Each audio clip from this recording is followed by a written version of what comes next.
Muchas gracias, Inigo. Ich glaube, wir hatten jetzt, ich spreche mal Deutsch, damit Sie... I'll speak German so that you know that German is still spoken in Europe. I never forget a conference that I was at. We were talking about history. There was a conference in London with Valéry Giscard d'Estaing saying, voilà la France. Speech in German. And I stopped it after 3 sentences. But ladies and gentlemen, you should know there is a German language in Europe as well. So, es sind so kleine Geschichten. So these are some of the stories from our past. I think that these two presentations were very complimentary, but I won't comment any further at the moment so that you have an opportunity to speak. And I really do want to ask the students at the back, not just to ask questions, but also to tell us their experience. Tell us how you see Europe. Don't speak for too long. We have time limits here when people are speaking, but we would like you to take a few minutes to present things to us so that we can learn from you, not just from our own children and grandchildren, but also from you. And now I've got a few people wanting to take the floor, but Elizabeth is taking note of everyone who wants to take the floor. Let me give the floor first to Brigitte Langenhagen. An diesem Morgen. Thank you very much. This is really a very positive event. It was great to hear these presentations. I'm very much looking forward to hearing what the young people have to say. I'm on the board for the former members, and we have a program that we've come up with and that we're very proud of. And that's the campus program. And all of the universities, not just in Europe, but outside Europe even, internationally, can send questions in to us. And then it's been a very positive experience. And so I think that what really counts is communication, but we need communication from the right people as well. So it has to be from people who value Europe, the kind of Europe that we all believe in, the kind of Europe that we forged after the Second World War. And we can't just spread these ideas ourselves. We need people who help us and support us with that. And we need the new generations to be involved. When I go back home, or when I used to, when I was an active MEP, we always had the same issues. When we went back home, people didn't really understand how the community, as it was at the time, worked. People were talking about politics, but everyone was taking things for granted. And so for that reason, people didn't understand what was happening in the European Parliament. And I really think that is the challenge to us. And when I say that we can't do this alone, what I mean is that we need communication instruments. We need the media to disseminate our ideas. And we need to make sure that the right people in the right bodies are contacted so that they can put forward our message. And when people see the positive energy that we're willing to put into this, I think that we need to stick together more than ever. But I think without a doubt, this does call for courage. And it means that we need to think about the fact that we don't just have a list for a vote where people are going to abstain or not even go. We need to look at who is on the lists. I think in addition to all of these fine speeches, subsidiarity and solidarity are important, but we also need good governance. And that would be my question, I think, to the speakers. How can you ensure that we have good governance? Now, of course, we need the good politicians to do this. We need the right people. But where are we going to find them? Dankeschön, Brigitte. Edith. Thank you, Brigitte. Edith Herzog. Chairman, I am very happy to be here, and I am very happy to listen to those presentations from our honorable former member colleagues. I was waiting and hoping for a word which was not said yet, and I'd like to say what is this word. For me, in the politics, the most important word is reputation. reputation. This is a non-renewable resource for politicians. You can build it in many long term, and then you can lose it in a second. My other thesis that from 2012, we send around the world more images than texts and policy papers through the internet. Yeah, so it's not about the text anymore, it's about the image. The Arab Spring started with a single image of that market guy who could not sell on the market. And I based my questions around this sentence. A few years ago, the President Juncker welcomed my Prime Minister, high dictator. This is the image, which is understood by all of my country, all of the citizens of Hungary. This picture, ones who never read policy papers, ones who read policy papers. And it cannot be improved by texts, by policies, by messages. And this image has been seen many other places. I tell it because today I have seen another image. The image was the opening page of New York Times about how the free media has been killed, followed again today by Mr. Fukuyama and other 70 scientists' signatured letter about the academic freedom. What do you think, colleagues? The Helsinki meeting for EPP last week added to the reputation to the European Union for the next election, comparing the image I described. Thank you so much.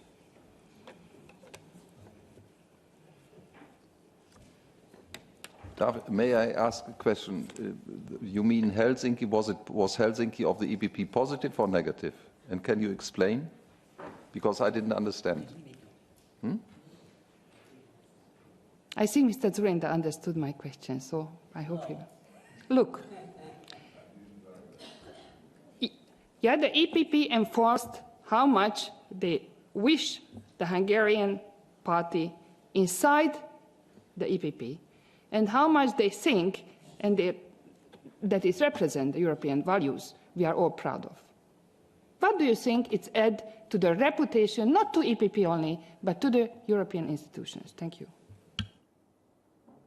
Okay, it's never black and white, but Jean-Pierre, we don't want to have a procedural discussion, but you have the floor, please. Pardonnez-moi, Président. Sorry. I know my former colleague for whom I have great respect. I'm a little bit surprised by how direct that question was. It was a democratic Congress and of a group that I'm proud to be proud of. There is a Hungarian issue, which is a national issue. The European Parliament, including a lot of EPP members, voted in favor of the opening of an investigation. But let's wait for the outcome of that. I have colleagues who are married to Hungarians. I get letters about some sort of disorder in that member states. And I see in the list of what has been listed that there are many issues that are national issues. They're not European issues. So I think we should wait for the outcome of the investigation before we start criticizing one another. Between major European political forms. You're saying I should stop? Okay. Otherwise, I could maybe go on for 2 or 3 more minutes saying, well, we've got the rules. We've got an investigation that's been started. Let's wait and see, and then we'll see whether or not anyone should be excluded. There are problems, and we have to try to solve the problems. And now I follow the order, and I want to include one as next speaker, one of the young people. Yeah, which one? Not yet, because Lisette is taking... Okay, so we are collecting the names, and then we include the young people. Then Martin Ruhr. Oui, je vous remercie. Je crois que nous... Thank you.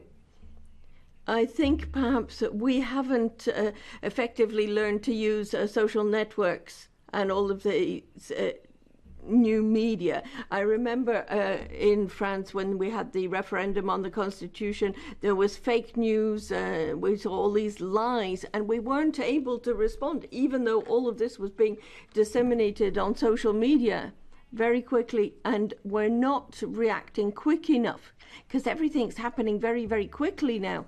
We need to be in a position to react quickly.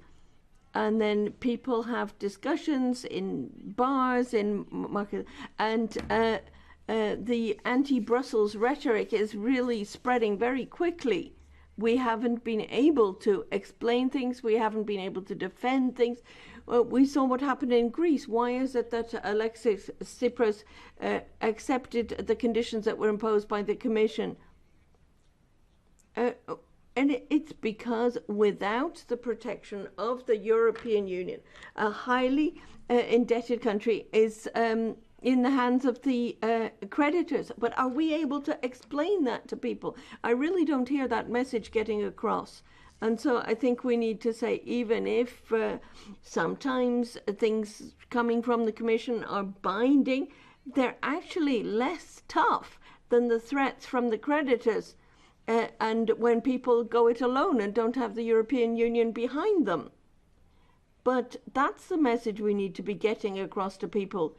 We need to demonstrate to people with very concrete examples why it is good for us to stick together and work together. But we really do need to be proactive and get this message across. Thank you very much, Martin Rohr. Make the following proposal. We have now 14 or 15 people asking for the floor. So if we continue that we get the answers always after 3 speakers, then we have not time enough. So I ask that we now listen to all the speakers who have asked for the floor, and that you try as much as possible to give the answers to each person. If that is agreed with you, fine. And I will try always to get one former member and then one of the students. Okay, so the next one would be Jean-Marie Beaupuy, but he has left the room. So we take now Brua. We take now Brua Lamian. Is that correct? Yeah, Lamian Brua, one of our students. So first, thank you very much for this conference. That was really interesting. I have actually 2 questions. The first one will be for Mr. Mendez de Vigo. Primero, lo siento por mi... Now, first of all, I apologize for my terrible Spanish accent. You said that peace was the main motivation for creating the European Union, and I agree with you. I think we have to create a new narrative for Europe. What could be a new narrative to continue to move forward with European integration? And it will be to Mr. Dzurinda. All of those changes you were talking about, like the European Army, the European Social Union, for example, I really agree on. But I think that it will need a big treaty change and maybe a new treaty to have all of the European Army, for example. But however, do you think that the current situation of the different EU leaders, I'm thinking about Eastern leaders, will be agreed for a treaty change? And to me, a new treaty or a big treaty change is really important for the new construction of the European Union, because the last treaty is now 10 years and we need to relaunch the European construction. So thank you.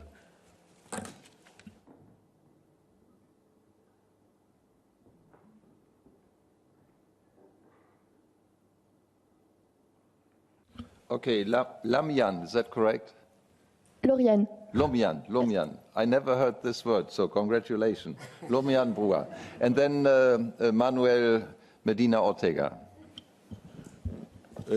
Bueno, me dirijo a Inigo. Now, Inigo has told me this, but there's a paradox. The greater the interest in the EU, the lower the turnout, or the lower the participation. According to Eurobarometer, and the similar barometers in Spain and other countries are giving greater weight to the EU.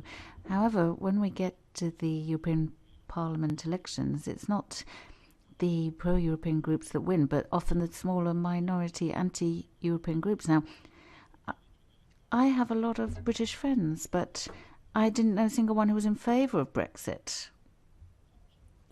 They just didn't vote.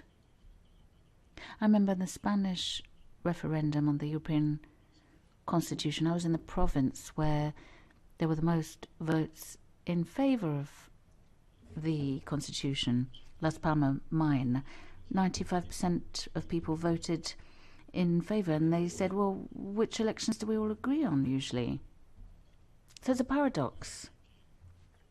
But the issue is how to translate the level of support in public opinion to electoral participation, and that's what we talk about, electoral mobilisation. And as you know, there's a high degree of polarisation. Now, for example, you and I are in different parties, but we always think it's a mistake for us to look like we agree, because our electorate will not mobilise then. They'll only mobilise with a conflict. So the conflict is between the minority anti-Europeans and then the large pro-European majority, but that doesn't mobilise. That's a paradox. It's difficult to resolve that, and I think much more than support to the EU, it's all about mobilisation of the large majority of EU citizens who are in favour of the European construction. Muchas gracias, Manuel. Antoine Granier. Donc d'abord, merci pour cette conférence. First of all, thank you very much for the conference. Thank you for inviting us, and thank you for these very comfortable chairs. I'm going to ask my question in French because I don't have the linguistic talents of my neighbour. Since the end of the Cold War, it appears that European youth is in a sort of Baudelarian stupor, no longer dreaming of alternatives. And so there's a minority that's being attracted by extremes, whether these are religious extremes or political extremes. And so my question is, in what area the campaign for the elections for 2019 should be focusing? How can those campaigns attract young people, get them to turn out and vote in the 2019 elections? Thank you. Merci beaucoup. Et maintenant, Anita Pollack. Anita. Thank you, Chair, and thank you to the two speakers for their interesting presentations. The main thing that came out between both of you was the mention of solidarity. And, of course, I deeply and bitterly regret that I come from a country where this European solidarity appears to have broken down, albeit only marginally, but it is just a terrible thing that Britain is planning to leave this community of nations and peoples. And I would say it's a huge lesson for other countries in the forthcoming elections in which we will not be able to participate, that solidarity is terribly important. I would just like to say, put one comment to Mr. Dzurinda, who talked about his vision of 4 elements for new Europeanism. The crucial thing to me that was missing there was environment. And in this time we are facing now, the challenges of climate change and everything else, it does seem to me that as we believed for many years and managed to get into the Amsterdam Treaty, that environment is a European issue and not a national issue. I do think it's terribly important that we don't forget that when trying to consolidate, because it is hugely important to young people. And I just reiterate that the young people in my country are shocked and bitter and angry that they're going to be deprived of their European citizenship. Thank you. Thank you very much, Anita Pollack. And now Georgina Krutu. Was the pronunciation correct? Almost. It's Georgiana Crețu, but close enough. Thank you very much, Mr. President, for the floor. Thank you to the speakers for their speeches, and also thank you to the former MEPs for those interesting, really interesting questions. I would be really brief. My question is, wouldn't it be better to focus more on the concrete measures which are taken within the European Union and on the details and on the explanation, and to address them to people who do not understand European Union on its entirety, and namely to address them to people who do not have access to the internet, needless to say, to education. Thank you very much.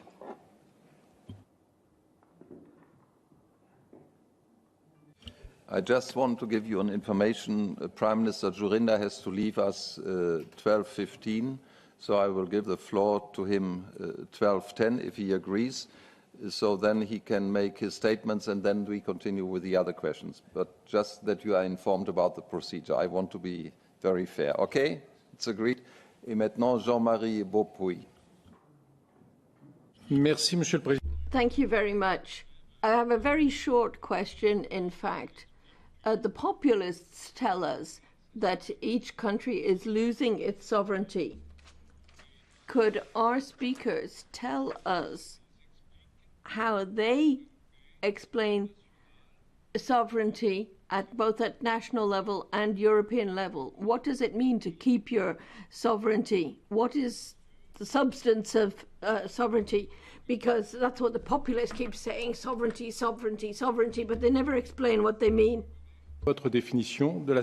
So could I ask you to give us a definition of what you think national sovereignty is? Merci beaucoup, Jean-Marie. Sophie Romain, I have to read different handwriting, so I'm not familiar with handwriting. But anyhow, Sophie is correct. Yeah, thank you very much. Je vais poser ma question en français. I'll ask my question in French. You talked about the fact that citizens aren't that interested in Europe because they don't understand the institutions and they think that the decisions don't affect them. And they're not aware of the importance of the European decisions. And so my question is, could you not set up some kind of mechanism to raise people's awareness, particularly for young people? Now, I know it's hard to have a European curriculum, but wouldn't it be possible to get young people aware of these issues? And then at the same time, you'd be educating the parents. You'd be teaching them about Europe. And then all of that would mean that people would be more committed and more inclined to turn out for the elections. Thank you. Merci beaucoup. Monica Baldi. Grazie, Presidente. Thank you, President. I'd like to give a wholehearted thank you to everyone who was present in Florence at the European University Institute, in particular Mr. Mendez de Vigo, who gave an excellent presentation, but also Pat Cox, President Pat Cox's intervention was excellent. I can see Mr. McGowan, many friends here. Now, 40 years since the direct elections in the European Parliament, we've had significant times. We commemorated Simone Veil, Nicole Fontaine, all those who have created the history of the European Parliament. But the major problem is the lack of turnout to the votes. As we heard from the Eurobarometer, there's very low turnout.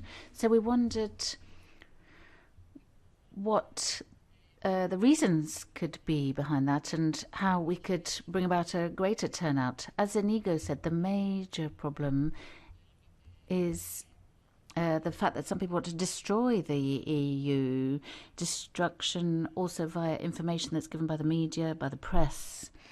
So my first question, do you think it would be important to create a different situation with the media, newspapers, journalists? Because very often we put forward solutions, we have press releases, but I don't think that's enough. Shouldn't we be providing training to the people providing the messages within the EU? Because as one of the students said, there are people who don't have social network, don't have Twitter, Instagram. Now, it's true that through the new media, young people are more involved, but we've also got to think about the whole population of the EU.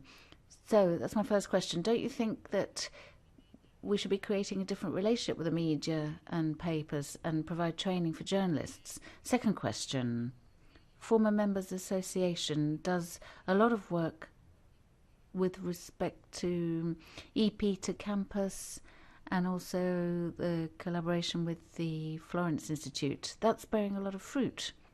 It's very positive, but maybe we could do even more if there were different links with all the foundations working in Europe, working within the EU. In other words, from the foundations, but obviously starting with the foundation chaired by Mikulas Dzurinda. So I think we should create a network. Maybe we could also set up an observatory or some kind of moment where all the foundations in the EU can create not just a blog but a discussion platform, because a lot of the issues that are raised in France, Germany, Italy or wherever might have a different solution in a different country, and that's completely absent. So we need proper links to be able to work on specific ad hoc actions. And then the last question, actually, about the populists. There are a lot of people, those against Europe, say that Europe is expensive, it just creates obligations. They don't talk about the advantages, they don't talk about the positive aspects. A lot of the populists or the sovereignists talk about problems linked to immigration. A lot of those are the issues raised. But we also need proper communication within the EU. So a question, a slogan for the next European elections. Do you have one? Grazie, Monica Baldi, e anche per il tuo lavoro. Thank you very much, also for the work you've done in Florence. Thank you. Eine Wortmeldung von unserem Studenten. And now we've got another student who wants to take the floor, Ostheimer, and then I would suggest that we give the floor for answer, and then we'll take more questions. And then Inigo Mendez de Vigo will give us a summary. I know that he's very clever, so I'm sure that won't be a problem for him. And then we'll have Mr. Basso, but I think we'll be able to conclude around 12:30. Mr. Ostheimer? We are talking a lot about the perks and the perks of the European Union and also a united Europe. And for example, we were talking about Erasmus, and I am one of the 9 million reference Erasmus students from Germany. And on the other side, we haven't talked a lot about other societal parts. For example, the Erasmus program and also the EP2 campus program are rather limited to an academic circle. So I'm interested in other suggestions or any ideas on how to involve other societal parts in the European Union in getting more involved into engagement in the European Union. Thank you. Thank you so much, and we immediately go to Prime Minister Dzurinda. Thank you very, very much for this lively discussion and very, very interesting questions. I will enjoy the privilege that I am picking up the easier question and the most difficult. Former prime ministers always remain prime ministers.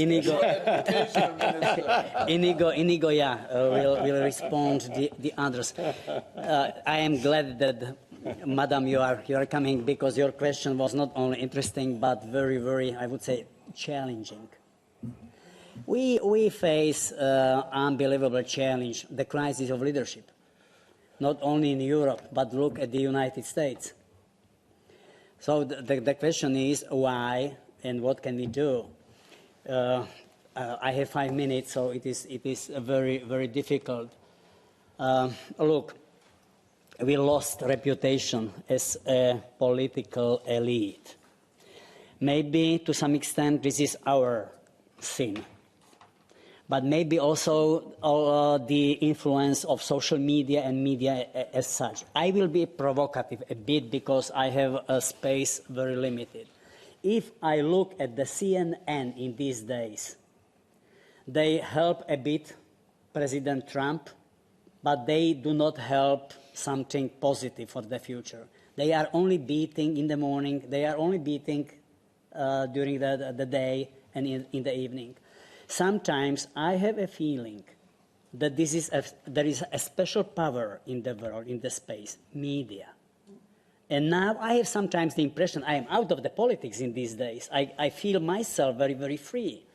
So sometimes I have a feeling that they help to create this understanding that everybody is corrupt. This is one dimension. The other dimension, now we have many young people here. They are or will be well educated. They can earn money much easier than in this crazy discipline as politics represents. It is a very difficult job, madam, I must tell you. You understand, I believe. So there is some, also, there are some other elements why this position in these days, being a politician, is not very, very attractive, I would say. Lomian, your question was substantial. Look, being many years in the position of Prime Minister, Minister of Foreign Affairs, Minister of Transport, I enjoy now the privilege to dream and to think more than to bear responsibility for everyday executive power. Well, you are very right. At the end of the day, the treaty must be changed. It is impossible to go ahead to transform the current European Union into the political union. I like, as usual, I like some illustrations. This morning or yesterday, I was reading that the German, I'm not sure that whether Foreign Minister or Minister of Finance is suggesting that France should hand over the seat in the Security Council of the United Nations to the European Union. This is unbelievable. This is good. So as an illustration, but also the call for the army coming from Paris and from Berlin. If Paris and Berlin will stick together, if there is a strong will in these two major capitals, I believe that at the end of the day, the train will move, sooner or later. In my think tank, I work also with many well-educated people, and I provoke them to be crazy, to be innovative or creative in some, I would say, other way. So, yes, at the end of the day, I fully realize that the treaty is needed. The other example, somebody of you put very similar question. This morning, I was reading the statement of Madame Mogherini as the reaction on the latest development in the Azov Sea or Kerch Strait. And the statement is that Russia has made us scared. Not good. Not good. Russia has made us scared. It is not a good message for the people. We should be strong enough.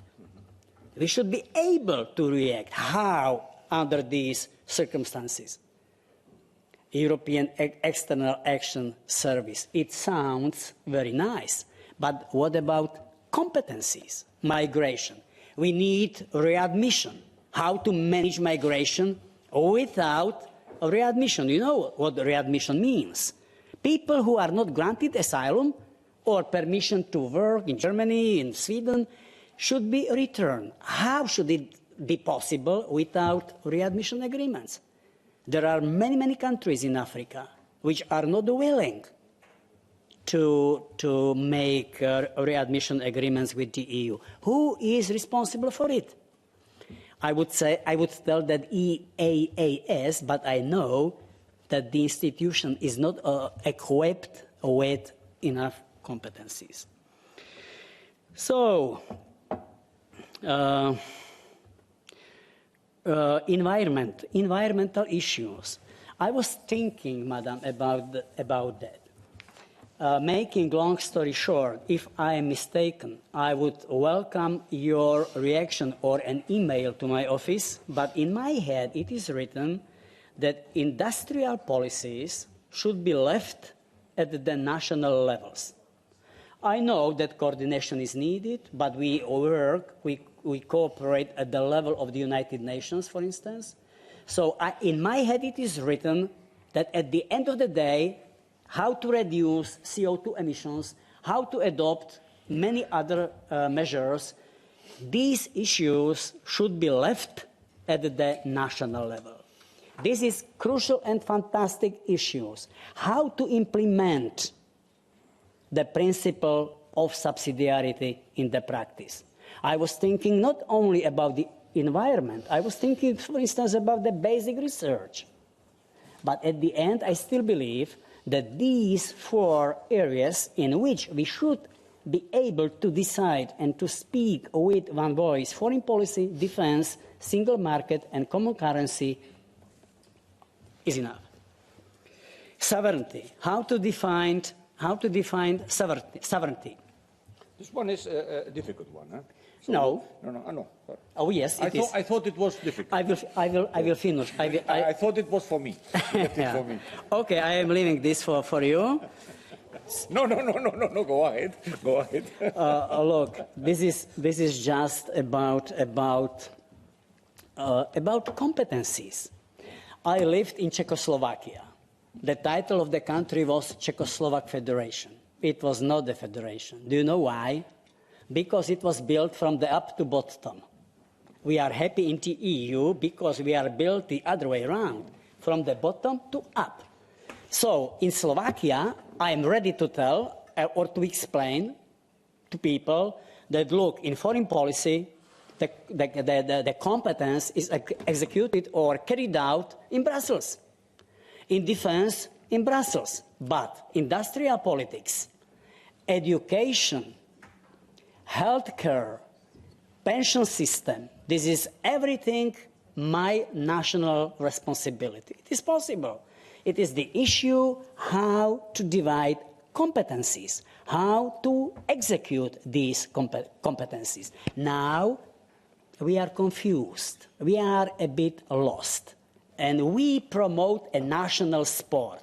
If we succeed in Bratislava, the lady from Hungary is out. So I am using to tell if, Mrs. Herzog, if we succeed in Budapest, this is the gain of the Prime Minister. If there is a failure, this is bad Brussels. This is a national sport in all countries. So we have to change this by clarification what competencies are or should be executed at the national and at the European level. Madam, I welcome the call to cooperate together in the circle of NGOs. 2 years ago or 3 years ago, I tried to do something with Massimo D'Alema, the boss of the socialist camp. We have 50 member foundations in the EPP. 50 member foundations, but I know very well that in some areas it would be very nice to go together also with socialists, with liberals, with all people wishing or willing to build Europe peacefully and for the future. How to invite or involve other society parts? Sir, I invite you, help me with this. Help me with this. I am a railway man. This was my basic profession in time of communism. I was the chief of the station. You know, the departure of the train was in my responsibility. I can imagine that we can do something on a profession basis. But maybe we should do something for doctors, for teachers, for pensioners. The space is unbelievably huge. I have not answers on all questions. I only know that your question was very concrete, very tangible, fantastic. Let's think together. If there is some idea in your head, I would appreciate. I would buy it. Thank you. Okay, thank you so much, Prime Minister Dzurinda. I think this was an excellent moment, an excellent occasion to discuss with Mikulas Dzurinda as former Prime Minister of Slovakia and now President of the Martin Center. And we know that your time, like all the time of all of us here, is very precious. And we appreciate very much your presence today. And I'm looking forward to cooperate with you, Mikulas. All the best for you and for the Martin Center. All the best. Bye-bye. Thank you so much.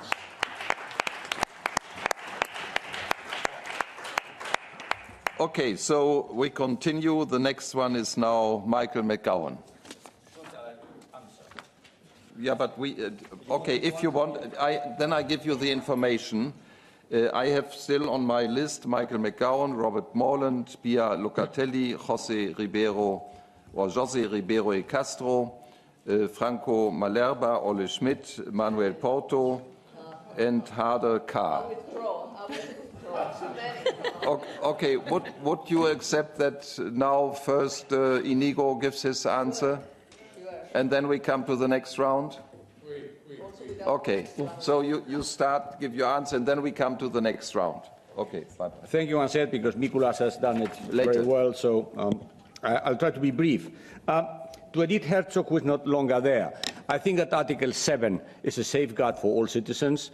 We have to secure freedoms, we share common values, and in the European Union we are fair. So there's nothing to fear, but we have to stick to our rules. And I think that in the European Union, one of the, I would say, the ingredients of our common values is also a sense of humor. I mean, you cannot be cross because Jean-Claude Juncker makes a joke. Every time Jean-Claude Juncker meets me, he gives me 2 kisses. 2 kisses. I've tried to tell him that if I meet Manolo Medina in Spain, we don't kiss each other. In Portugal, neither. So, but it's his way of, sense of humor. So I give him the kisses back. But I don't get cross of that because of that. So if Jean-Claude calls, hey, dictator to Orban, it's a joke. Maybe you believe it's not a proper joke. Okay, fine. But it has no meaning. And I think you couldn't say that this has harmed the European Union forever. This is rubbish. I think we need more sense of humor at European level. Martine Roux a tout à fait raison quand elle dit que nous ne sommes pas. Martine's quite right when she says that we're not proactive enough. It's true. I mean, sometimes people are using tools for lies. I remember the French referendum on the Constitution that you mentioned. There was a professor of law who said that the treaty was in fact against the French Constitution, but it was simply a lie. It wasn't against the Constitution. But there were 3 million people who believed what he said. And then there was another politician who said that the constitutional treaty would produce 2 million jobless, and that was a lie as well. But it's difficult to react to lies, particularly when there's someone who makes some kind of statement. If someone says the constitutional treaty will create 2 million jobless people, but how can you argue against something that isn't an argument? So that makes it very tricky for us. But I think what we need to do is learn from those who use the media. And we need to do the same thing, but we need to use the tools for our purposes. And I think you're quite right in saying that we're lagging a little bit behind on that. Your Spanish is excellent, huh? So congratulations. Yo creo que lo he dicho. I think, as I said before, well, what is the goal here? For us to go to electoral campaign defending certain ideas. And I think defending the European way of life is the most important thing. That's what we think. We believe in freedoms, a market economy, solidarity and cohesion. Now, before we talked about the importance of solidarity, that's true. That's what we believe in. A system where we have education, health that are guaranteed and no one's left in the street. Guaranteed in a certain way, but that exists, and that's not the case anywhere else in the world. We've got to be aware of that. And then another question from Antoine or Georgiana. What specific measures then I think it depends upon each person's ideology. Now, we in the majority think that Europe has to be united, because if it isn't, it will cease to exist. But within this concept, obviously, each person can emphasize one aspect or another. For example, my personal opinion, I think that at the moment, the external security of the EU, with respect to what I was saying before, Putin and Trump, I think Europe has to deal with its security, external and internal. It's got to do that. But how's it going to do it? Well, obviously, that depends on the majorities in the Council and the European Parliament. But I think it has to be done. And then someone talked about Erasmus before. I am a convinced champion, defender of Erasmus. But the political parties have to fight for the budget in Europe for the financing of Erasmus. That's one thing. And Sophie talked about European educational programs, but the problem is education is not the competence of the EU, it's the national competence. But obviously, if you go to elections, there'll be a party, European political EPP, for example, might say, in my program, I would like to incorporate a subject on European issues in the national curriculums. Obviously, there'll be differences. I was Minister of Education in my country, and I did that, and I pushed at European level as well. But obviously, I have to repeat, it's the member states preserve this. Now, as opposed to what Mr. Dzurinda said, I do not think the time is ripe now for a treaty change.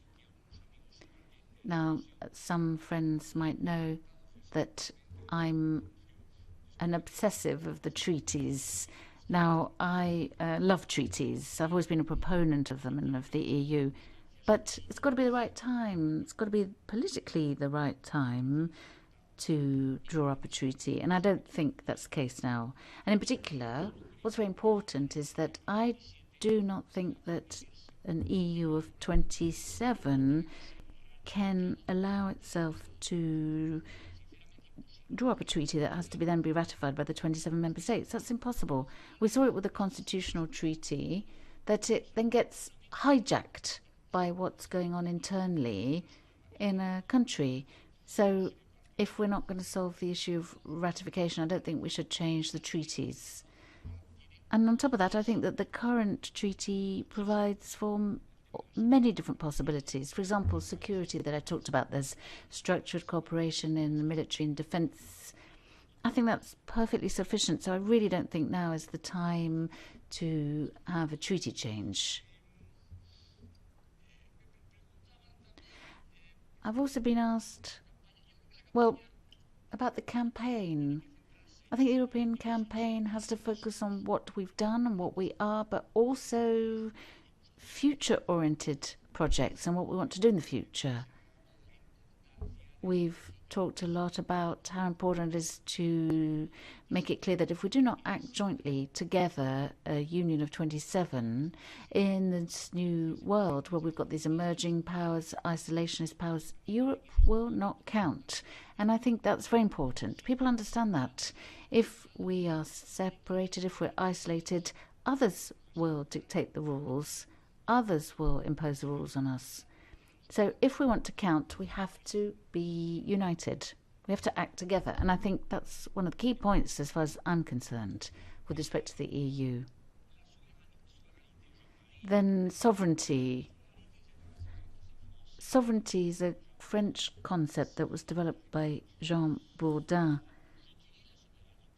in the Republic. I studied sovereignty when I was at university, and I remember in Spain, before Spain joined the euro, the Bank of Spain was sovereign, and it set the exchange rate of the peseta on a Thursday afternoon. Do you know why? Because Thursday morning it was the Bundesbank that got together. So our bank, the Bank of Spain, was sovereign to set the rates. But of course it waited to see what the Bundesbank was going to do. I don't want that kind of sovereignty. I prefer a shared sovereignty, which is exactly what we do in Europe. In Europe, I've always defended this. There's no transfer of sovereignty. People talk about the transfer of sovereignty. No, it's sharing sovereignty. That's what's important. Particularly for the member states that are not the large ones. They're the ones who have a much greater interest to share sovereignty with the big ones. And Monica always asks very pertinent questions, difficult ones as well.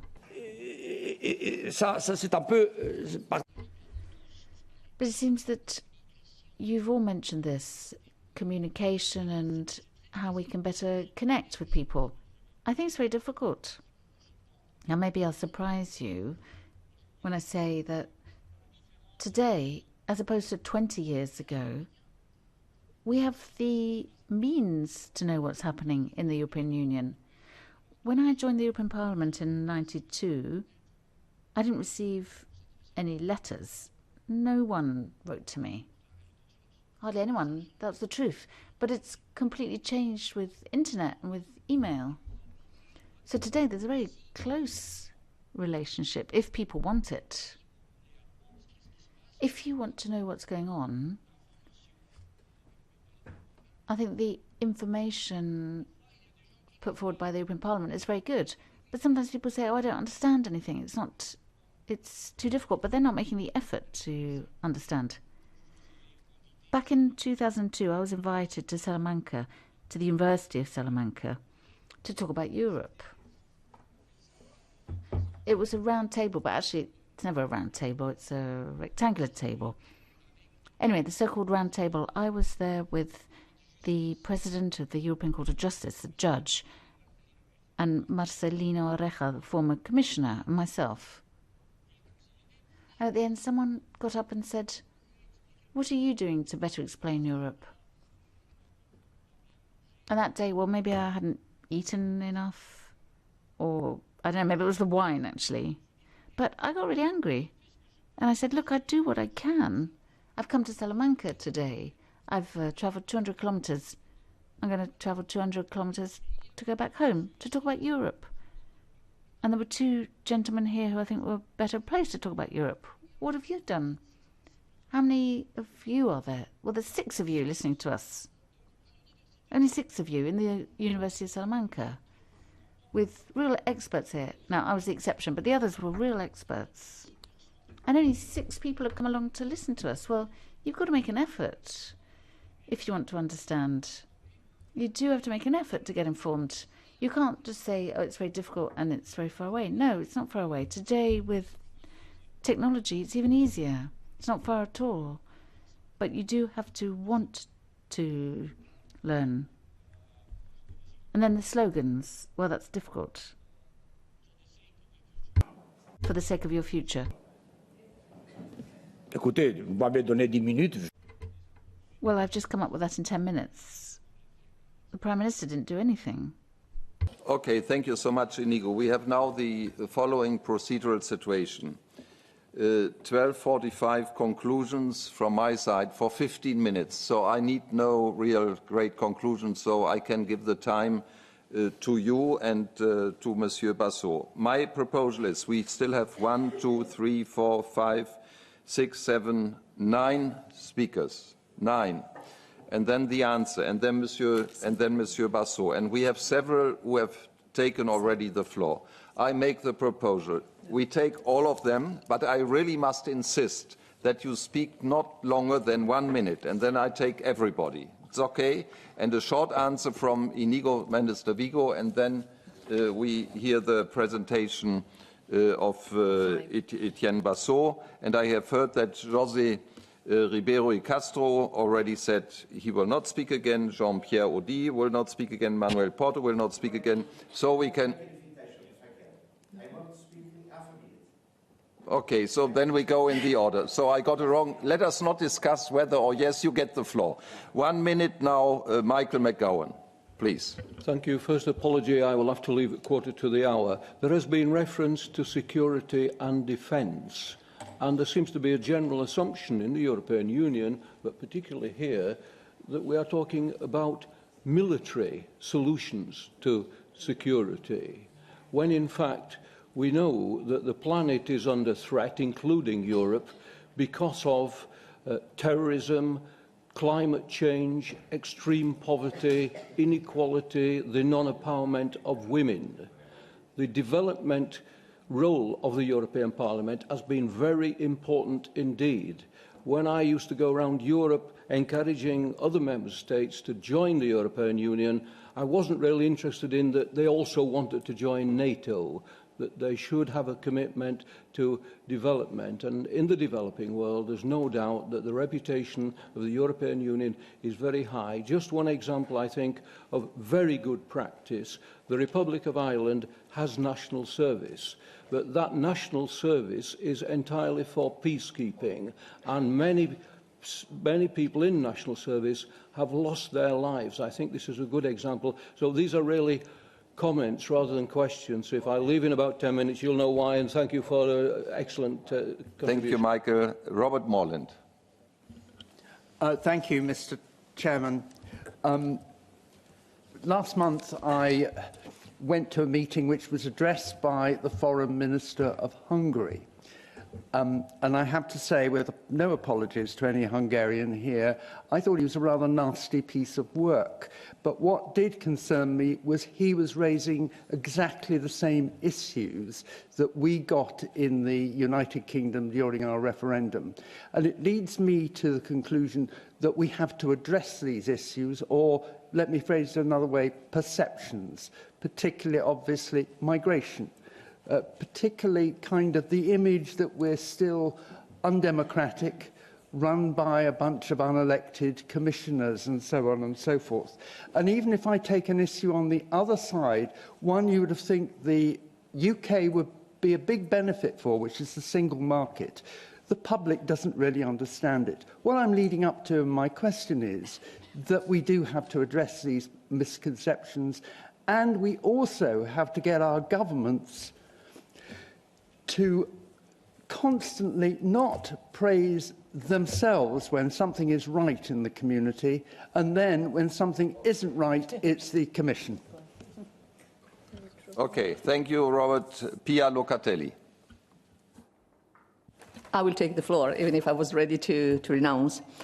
I was taking the suggestion by Inigo Mendez of inviting people to go and vote for the European Parliament. I'm wondering what we can do in order to invite people. And it came to my mind that we have to make a sort of a division from the past. In the past, we have always been in competition among parties. I'm wondering, as this political scenario can be divided into two big fields, the pro-Europe and the anti-Europe, could we, pro-Europe, join forces and organize our electoral campaign following the example of NGOs who can work under an umbrella? When they have the same goal, they organize their work under the same umbrella and give the idea of unity for the message. Of course, without renouncing our political identities. All of us belong to different parties. But giving this strong message of unity, and then each country can decide if to organize one list or sort of a double track, an umbrella for the common messages and then different lists for specific messages. That's the message. Thank you.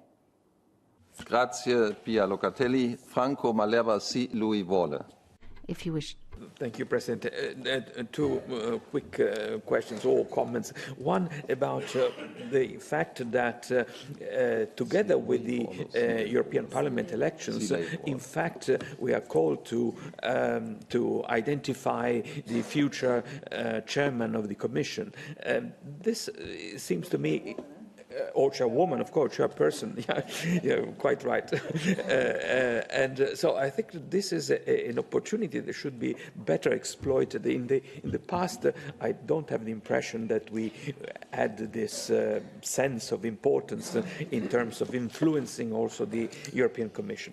Then the last thing, as a should I say, as a personal plea, as a former astronaut, I think that we should have a European space policy together with the European defence policy. Perhaps the European Commission should organize a direction in that respect, and use charismatic individuals like astronauts, like Pedro Duque, for example, to plea for Europe. After all, if there wasn't a European cooperation, these magic projects could not be materialized. Thank you. I've understood. If you wish, I made a mistake, but thank you for coming back here. Thank you. Olle Schmidt, if you want no, then I have only Hadaka. Okay, you are the last. President, the European Union, its values, is under attack by populists and nationalists. And I think we need a common answer to that.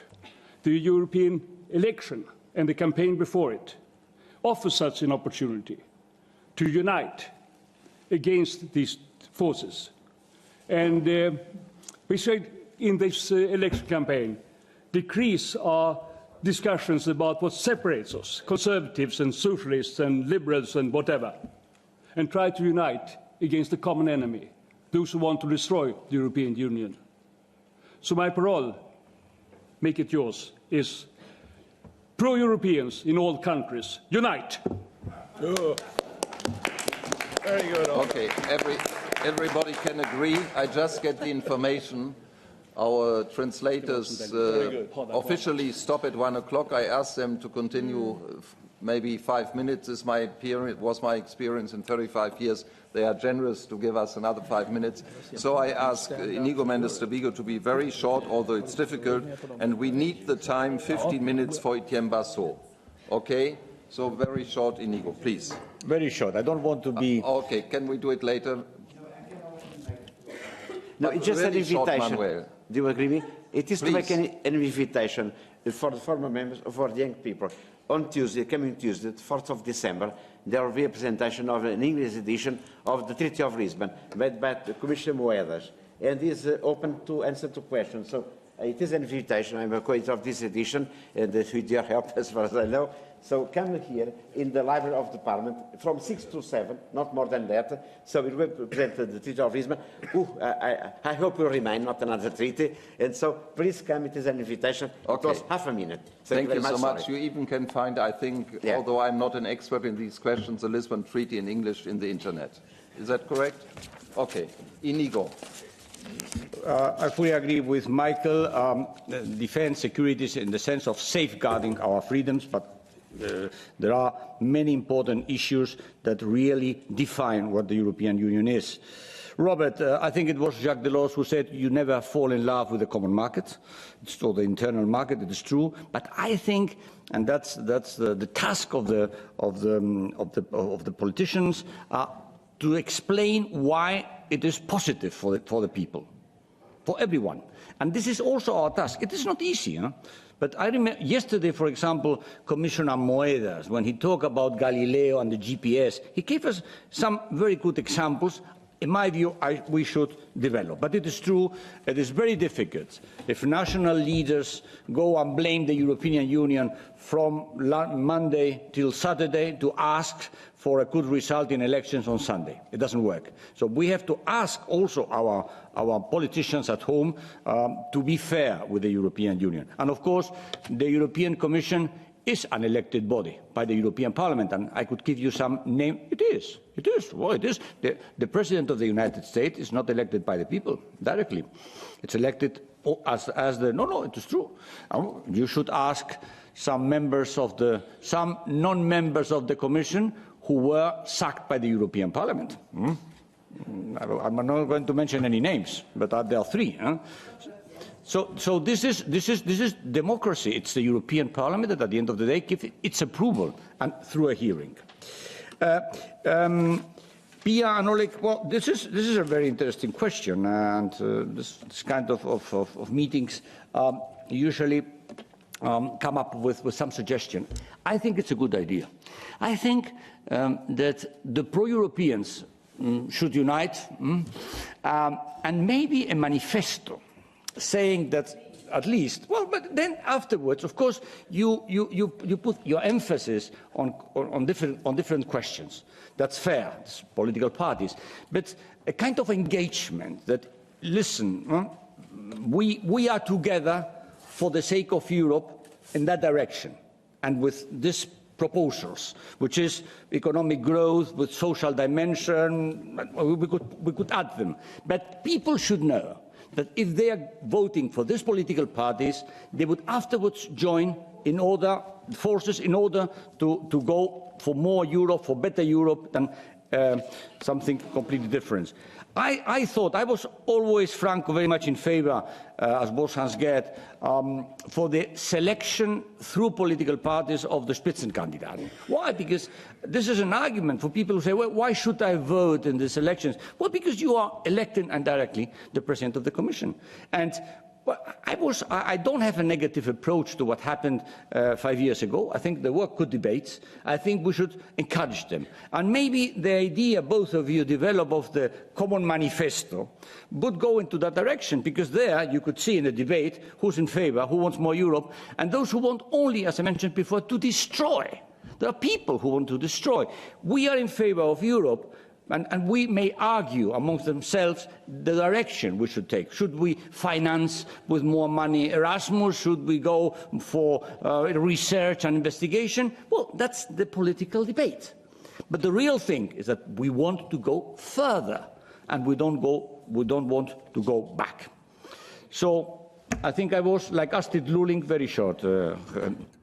Thank you so much, Inigo Mendez de Vigo. We would have liked to participate in your wisdom and intelligence even more.